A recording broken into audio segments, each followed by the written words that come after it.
Teman-teman, sore ini saya mau sebenarnya bukan sharing firman Tuhan ya, tapi mau menyaksikan apa yang saya alami kemarin tanggal 18 Juli 2022 siang ya. Waktu itu saya baru dalam perjalanan mau menjemput anak saya sekolah yang kecil.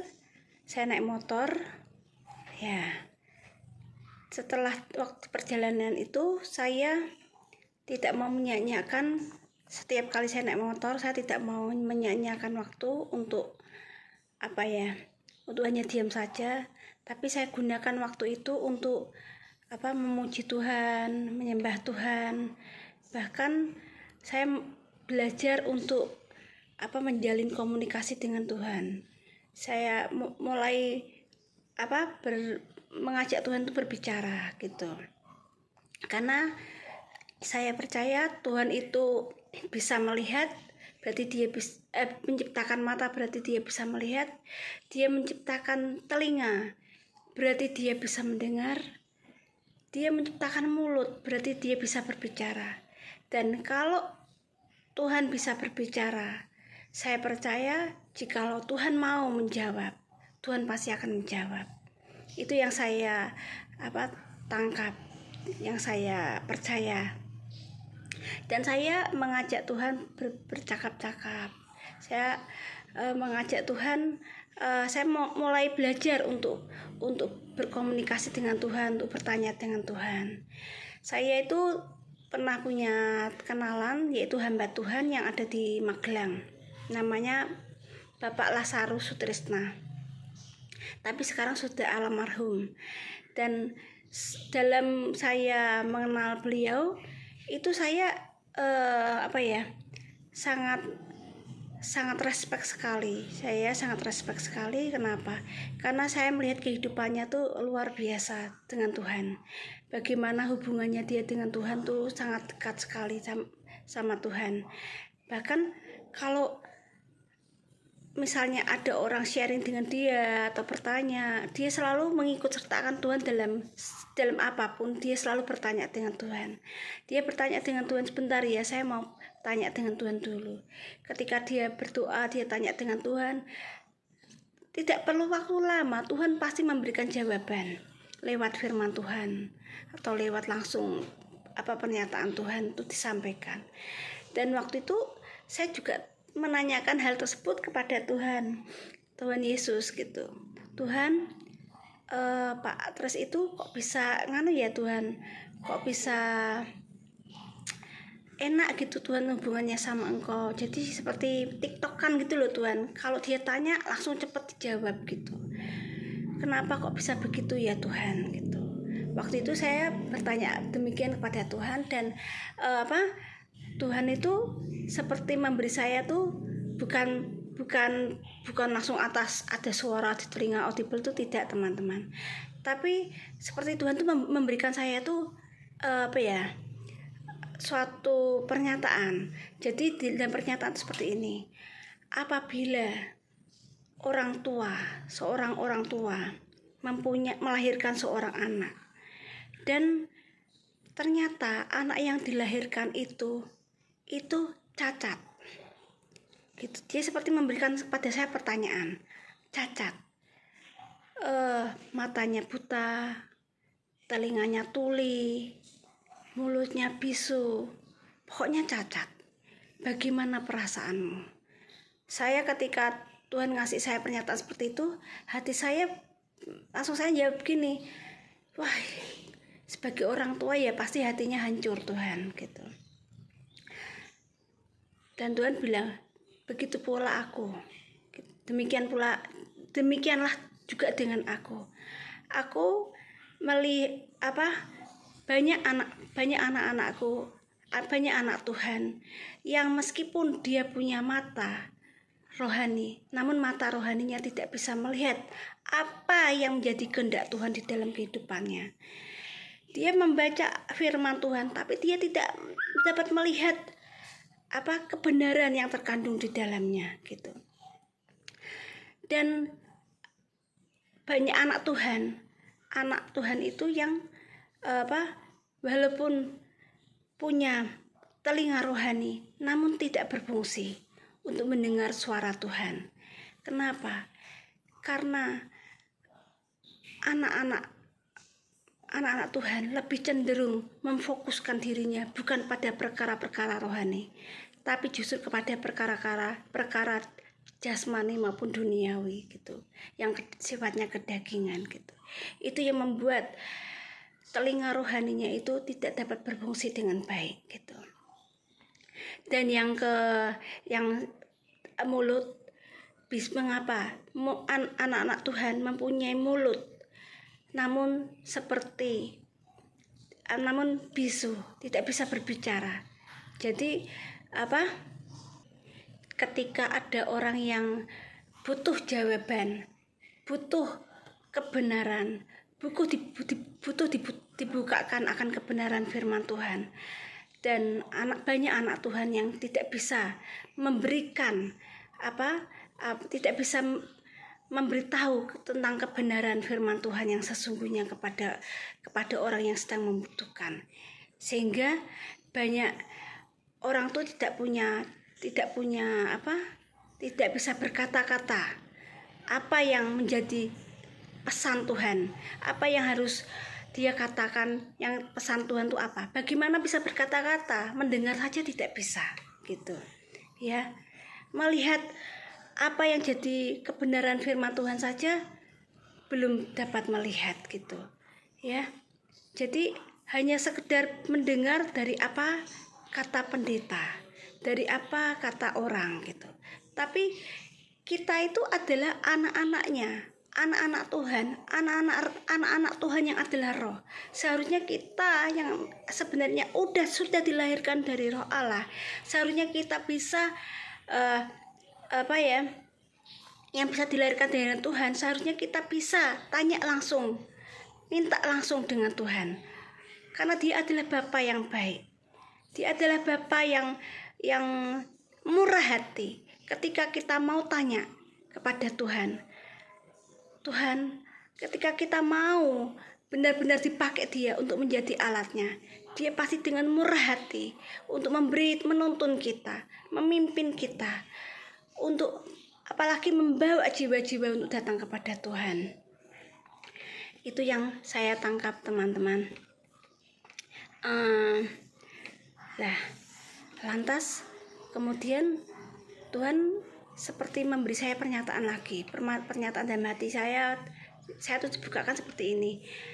Jikalau kamu punya anak, namun anakmu itu lebih cenderung mendengar apa kata tetanggamu, lebih cenderung melakukan apa yang dikatakan oleh tetanggamu, disarankan oleh tetanggamu. Apalagi tetangga yang menyarankan itu, yang memberitahu anakmu, itu tetangga yang benci sama kamu, yang selalu inginnya memusuhi kamu. Namun anakmu tidak mau mendengarkan apa katamu. Bagaimana perasaanmu? Ketika saya dapat pernyataan seperti itu, saya ya bilang, wah ya nak, saya marah gitu. Langsung saya gitu. Saya bahasa Jawa saya langsung mungkin keluar ya teman-teman. Saya kucek gitu. Sampai bersih gitu. Karena tapi beda ya. Saya kan manusia biasa ya. Ya yang mau, tapi saya mau belajar, mau memberi diri untuk dipimpin oleh Tuhan. Nah, Tuhan itu memang benar-benar luar biasa, teman-teman. Dia panjang sabar. Dia itu panjang sabar. Banyak sekali anak-anak Tuhan yang lebih cenderung mendengar apa kata iblis, apa kata dunia, ya. Apa kata iblis, itu yang justru mereka lakukan, bukan apa kata Tuhan. Jikalau roh Tuhan bilang, jangan lakukan itu nak, tapi ketika iblis katakan, tidak apa-apa, nanti minta ampun, tidak apa-apa, gitu, tidak apa-apa gitu. Dan keinginan dagingnya tuh buas, sehingga apa? Dia lebih cenderung inginnya menuruti, ya, lebih cenderung akhirnya berbelok ke arah apa yang dia inginkan itu, yaitu yang sifatnya daging dan dikuasai oleh dosa itu, dikuasai oleh si jahat, si iblis. Ya, terus lantas saya tanya gini, Tuhan, lah saya kan belajar, sebenarnya kita semuanya pun bisa, teman-teman. Karena apa? Karena Tuhan, anak Tuhan yang sudah dilahirkan oleh Tuhan pasti sebenarnya bisa. Kalau dia mau benar-benar memusatkan perhatiannya, fokus perhatiannya kepada Tuhan, maka Tuhan pasti bisa diajak komunikasi, teman-teman. Kenapa? Karena satu, dialah yang menciptakan mulut, berarti dia bisa berbicara, dan dia Tuhan yang murah hati, teman-teman. Jikalau Tuhan katakan ketuklah pintu, maka pintu akan dibukakan, mintalah maka akan diberi. Jikalau kita minta dengan sungguh-sungguh, pasti Tuhan akan kasih, pasti Tuhan akan jawab. Ya, hanya kita saja yang tidak percaya diri. Masa sih gitu. Kita percaya, teman-teman, percaya gitu. Yang penting kita benar-benar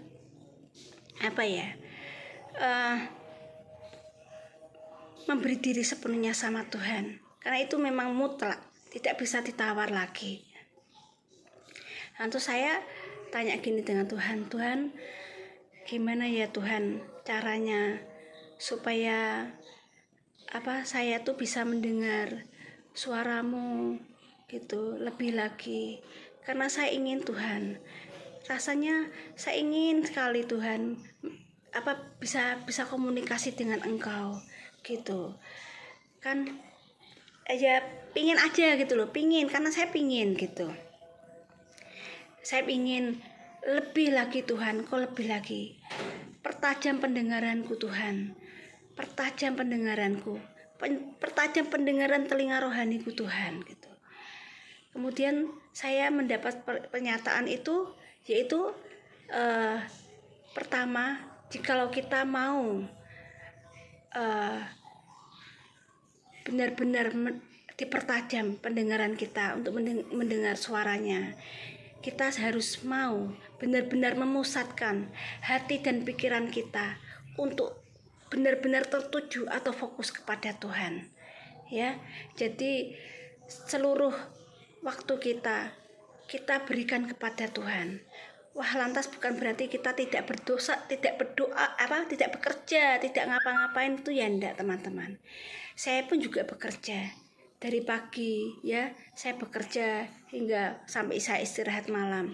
Saya melakukan aktivitas. Namun saya mau supaya hati dan pikiran saya itu cenderung saya benar-benar mau itu tuh terkonek dengan Tuhan. Jadi seperti kalau channel gelombang radio itu tuh nyambung, stay on. Jadi jadi tidak bergeser terus ke gelombang itu. Demikian dengan Tuhan. Jika kita mau terus sungguh-sungguh dapat bisa dipertajam, bisa mendengar, ya, suaranya, kita harus mau memusatkan hati dan pikiran kita untuk tertuju atau fokus kepada Tuhan gitu. Dan yang kedua, yang saya dapatkan itu, miliki hidup yang kudus dan berkenan di hadapan Tuhan. Sebab tanpa kekudusan tidak ada seorang pun yang dapat melihat Tuhan. Ya, Matius 5 ayat 8, mari kita baca, ya. Matius 5 ayat 8.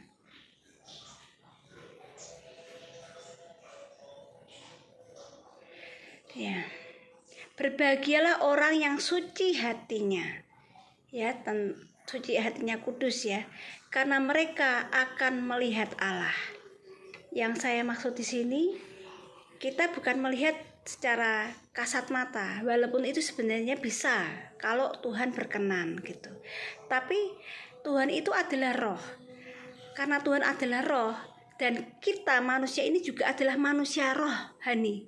Kita ada tubuh roh, manusia rohani dalam hidup kita. Ketika kita benar-benar hidup dalam kekudusan Tuhan, maka kita pasti akan dapat mata rohani kita dibukakan Tuhan untuk kita dapat memandang wajahnya, teman-teman. Itulah saat kita sungguh-sungguh dapat mengenal siapa Tuhan yang kita sembah, siapa yang menjadi Bapa kita yang di surga. Yang ketiga yang dibukakan Tuhan pada saya itu, miliki tanah hati yang lembut. Ya, miliki tanah hati yang lembut. Mari kita baca di Lukas 8 ayat 15.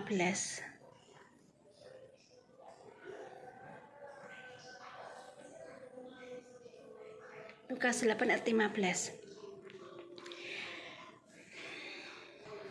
Yang jatuh di tanah yang baik itu ialah orang yang setelah mendengar firman itu menyimpannya dalam hati yang baik dan mengeluarkan buah dalam ketekunan. Jadi ketika Tuhan itu berbicara dalam hidup kita, ya, atau berfirman dalam hidup kita, itu benar-benar apa yang Tuhan katakan itu, tanah hati kita itu baik, teman-teman. Tanah hati kita itu lembut. Kenapa? Setiap kali Tuhan berbicara dengan di dalam kehidupan kita itu langsung menerima, ya, mendengar firman itu dan menyimpannya dalam hati yang baik, tanah hati yang baik, tanah hati yang lembut, dan mengeluarkan buah dalam ketekunan. Misalnya Tuhan itu berbicara, namun tanah hati kita itu keras, tanah hati kita tuh berbatu-batu. Bagaimana Tuhan bisa bagaimana Tuhan itu bisa mau berbicara, menyampaikan isi hatinya kepada orang yang tanah hatinya itu keras, berbatu-batu, ya kan percuma saja benih ditabur di tanah yang berbatu atau tanah yang keras, itu akan tidak bisa hidup. Pasti benih itu tidak akan bisa hidup, teman-teman, pasti akan mati, ya, tidak akan hidup, percuma gitu. Lantas yang selanjutnya, yaitu yang saya dapatkan itu, yang keempat, harus ada keinginan yang sungguh-sungguh gitu ya. Harus ada keinginan yang sungguh-sungguh. Bagaimana Tuhan mau memberikan, ya, supaya kita bisa mendengar suaranya, namun tidak ada keinginan yang sungguh-sungguh dalam hidup kita, percuma, sia-sia saja, teman-teman. Kita baca di Matius 13 ayat 45 sampai 46. Matius 13 ayat 45 sampai 46. Demikian pula hal kerajaan surga itu seumpama seorang pedagang yang mencari mutiara yang indah. Setelah ditemukannya mutiara yang sangat berharga, ia pun pergi menjual seluruh miliknya lalu membeli mutiara itu. Ya, jika kita menemukan sesuatu yang berharga, yaitu kita mendengarkan suara Tuhan, ya, yaitu ibarat kita menemukan suatu mutiara yang berharga. Namun pasti ada harga yang dibayar, teman-teman. Ada suatu harga yang harus kita bayar, ya. Namun kalau kita tidak sungguh-sungguh inginkan mutiara yang sangat berharga itu, ya sudah, kita tidak bisa memilikinya. Jadi kalau kita inginkan sesuatu, pasti ada harga yang harus kita bayar, ya. Nah, tinggal harta yang kita mau kita bayar itu, kita bayar apa enggak? Lah, kalau kita punya hati yang ingin memiliki sungguh-sungguh mutiara itu, pasti apapun kita akan bayar. Kita akan dikatakan di sini menjual seluruh miliknya lalu membeli mutiara itu. Maukah kita menjual seluruh keinginan kita yang Tuhan tidak senangi, keinginan duniawi yang Tuhan tidak berkenan, ya, apapun yang Tuhan tidak berkenan yang ada dalam hidup kita, maukah itu kita jual untuk ditukar dengan sesuatu yang berharga daripada Tuhan itu, yaitu mutiara yang sangat berharga. Suaranya, ya, yang luar biasa itu, benar-benar komunikasi, hubungan secara pribadi dengan Tuhan. Maukah kita sungguh inginkan itu? Jikalau kita sungguh inginkan itu, maka kita akan menjual apapun Tuhan yang engkau mau, apapun Tuhan yang engkau mau, aku mau lakukan Tuhan, asal aku dapatkan itu. Itu yang saya mutiara yang sangat berharga itu yang saya dapatkan, teman-teman. Luar biasa. Saya terkagum-kagum dengan firman Tuhan, luar biasa. Dia itu Tuhan yang hidup, teman-teman. Dia itu Tuhan yang bisa berbicara. Dia itu Tuhan yang bisa menuntun. Firman-Nya tuh hidup, teman-teman. Firman-Nya itu mengalir. Firman-Nya itu benar-benar memimpin kita. Makanya benar dikatakan, apabila kamu diberhadapkan pada mahkamah agama atau apapun, jangan takut, karena roh Bapamu yang akan berbicara di mulutmu. Itu benar-benar nyata, teman-teman. Tuhan yang memimpin kita, asal kita mau dipimpin oleh Roh-Nya, mau memberi diri kita dan sungguh-sungguh inginkan, seperti kita menginginkan mutiara yang sangat berharga ini, teman-teman. Tuhan Yesus luar biasa. Yang kelima, saya yang dapatkan itu ada hubungan yang manis atau keintiman dengan Tuhan. Ya, bagaimana kita bisa berkomunikasi dengan Tuhan? Ya, bagaimana kita bisa berkomunikasi dengan Tuhan dengan baik jikalau tidak ada hubungan yang manis, hubungan yang intens, ya, setiap hari, setiap saat, yang intim dengan Tuhan, gitu. Ya, pasti akan sulit. Kenapa? Karena ini dibutuhkan suatu hubungan. Jadi ada suatu koneksi, ada hubungan, benar-benar ada hubungan yang intens, yang rutin, yang berjalan bersama-sama. Jadi hubungan yang manis, hubungan yang intim dengan Tuhan, selalu berjalan bersama-sama dengan Tuhan, gitu. Kalau kita tidak ada hubungan yang baik, yang manis, yang intim, ya, yang dekat, ya, dengan Tuhan, ya, intim itu dekat, ya, dengan Tuhan, maka sangat susah, teman-teman. Karena itu diperlukan keintiman, kedekatan, ya, hubungan yang manis dengan Tuhan. Jikalau ada benar-benar keintiman, hubungan yang intim, hubungan yang dekat, ada kedekatan dan hubungan yang manis dengan Tuhan, maka itu akan sangat mudah sekali, teman-teman, untuk kita bisa belajar untuk mendengar suaranya, ya. Kenapa? Kalau kita tidak ada kedekatan, keintiman dengan Tuhan, ya, hubungan yang manis dengan Tuhan, maka yang terjadi apa, teman-teman? Kita lebih fokus memusatkan kita berjalan untuk sesuatu hal yang sifatnya bukan tentang hal yang rohani, tentang Tuhan itu bukan. Pasti kita akan berjalan sesuai apa yang dunia itu inginkan, ya, seperti apa yang dunia ini kehendaki. Kita lebih memusatkan perkara-perkara duniawi, kita lebih memusatkan perkara-perkara jasmani, ya, duniawi, tidak memikirkan nilai-nilai atau memusatkan pada hal yang sifatnya rohani, gitu. Dan yang terakhir itu yang saya dapatkan itu ada pengorbanan atau sacrifice atau harga yang harus dibayar. Memang tadi yang di awal tadi sudah saya singgung, jika kita inginkan sesuatu, ada keinginan sesuatu, harus ada sesuatu yang harus kita bayar, ya. Sesuatu apapun Tuhan, aku mau bayar, termasuk selain yang apapun yang Tuhan inginkan, ya, untuk hidup kita benar-benar mau mengikuti apa yang menjadi kehendak Tuhan di dalam hidup kita. Sesuatu yang itu harus kita bayar. Tanda orang mau melakukan atau orang mau membayar, itu tanda orang yang sungguh-sungguh mau mengasihi Tuhan. Ya, orang yang sungguh-sungguh mau mengasihi Tuhan adalah orang yang mendengar dan melakukan apa yang Tuhan mau, apa yang Tuhan kehendaki. Ada harga yang harus bayar. Kita baca di Yohanes pasal berapa ya? 14 ayat 21. Barang siapa memegang perintahku dan melakukannya, dialah yang mengasihi aku. Dan barang siapa mengasihi aku, ia akan dikasihi oleh Bapa-Ku.